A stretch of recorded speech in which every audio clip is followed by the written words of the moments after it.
Hi, ఈ వీడియోలో restaurant స్టైల్లో ప్రాన్ బిర్యానీ సింపుల్గా కుక్కర్లో ఎలా చేయాలో చెప్తాను. ఈ ప్రాసెస్ చాలా ఫాస్ట్గా అయిపోద్ది. ఫస్ట్ బాస్మతి రైస్ నానబెట్టుకొని పక్కన పెట్టుకోండి.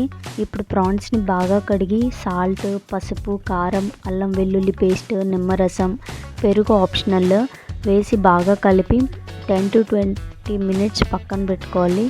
నెక్స్ట్ స్టవ్ ఆన్ చేసి కుక్కర్ పెట్టుకొని అందులో గీ లేదా ఆయిల్ వేసి బిర్యానీ స్పైసెస్ అన్నీ వేసి క్యాష్యూ వేసుకొని ఫ్రై చేయాలి.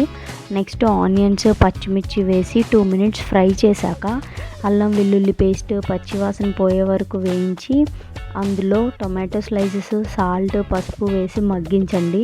మ్యారినేట్ చేసిన ప్రాన్స్ని అందులో వేసి బాగా కలిపి ప్రాన్స్లో ఉన్న వాటర్ అంతా వచ్చేసాక అందులో ధనియాల పొడి, జీరా పౌడరు, బిర్యానీ మసాలా వేసి కాసేపు బాయిల్ అయ్యాక కొత్తిమీర వేసి కలిపి బాయిల్ చేయండి.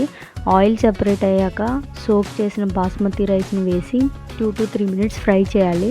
ఒక గ్లాస్ రైస్కి 1.5 వాటర్ వేసి బాగా కలిపి సాల్ట్ సరిపోకపోతే అడ్జస్ట్ చేసుకొని కొత్తిమీర వేసి కుక్కర్ మూత పెట్టేయాలి. 2 విజిల్స్ వచ్చాక ఆపేసి ప్రెషర్ పోయాకే మూత తీసి 2 minutes వదిలేయండి. తర్వాత prawn biryani restaurant style ready అయిపోద్ది. ఈ ప్రాసెస్ ట్రై చేసి ఎలా వచ్చిందో కామెంట్ సెక్షన్లో కామెంట్ చేయండి. Thank you.